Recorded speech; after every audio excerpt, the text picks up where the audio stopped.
செல்வி ஒரு நாள் தான் வீட்டு பக்கத்துல உள்ள தோட்டத்திற்கு போனா. அங்க ஒரு தக்காளி செடி இருந்துச்சு.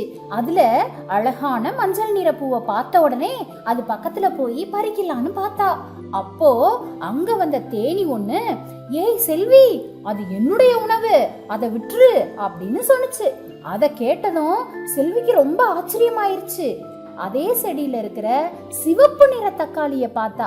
அத பறிக்கணும்னு போனாலா, அப்போ பச்சை கிளி ஒண்ணு பறந்து வந்து, ஏ செல்வி, அது எனக்கான உணவு, விட்டுரு அப்படின்னு சொல்லுச்சு. உடனே செல்வி என்ன பண்ணா, பச்சை கிளிக்காக அந்த தக்காளிய விட்டுட்டு தக்காளி செடியோட இலை இருக்கும் இல்லையா, அந்த இலைய வருடி பார்த்தா.